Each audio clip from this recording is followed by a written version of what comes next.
Hey there! Welcome to Life Noggin. How do the blind perceive the world? How different is it from the way a person with sight does? Let's find out. To begin, there are different levels of blindness we need to be aware of. Legal blindness refers to a person's vision being 20/200 or less, with normal vision being 20/20. A 20/200 vision means you would have to stand 20 feet away from an object to see it as clearly as a person with 20/20 vision could see it from 200 feet. People can also have partial vision loss, where they experience things such as cloudy or fuzzy images from conditions like cataracts, or lose central vision but maintain a normal peripheral vision like with macular degeneration. Total blindness refers to the complete inability to see anything with either eye. But what does that mean for their perception of the world? While it can be difficult to know what another person experiences, there are different perceptions that have been reported by individuals with total blindness. One is that a sort of image can still be formed using the other senses, just without any color.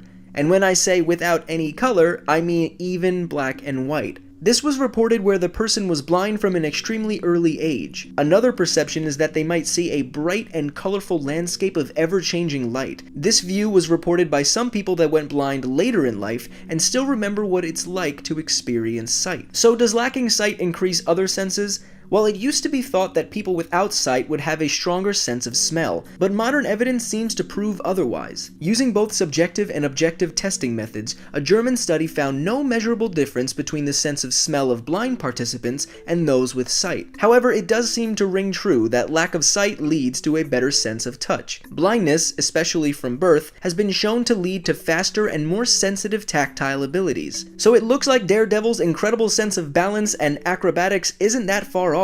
When do I get my superhero show? Because I look great in tights. Some blind individuals have even been able to master echolocation to see in their own way. Normally reserved for talking about animals like bats and dolphins, echolocation is where echoes and sound waves are used to determine where objects are. Some people can use this technique by making clicking noises with their tongues to build a spatial representation of the world around them. Not only can echolocation give people information regarding size, shape, and even texture of objects, but it was recently found that when processing echoes, the brain uses regions typically devoted to vision.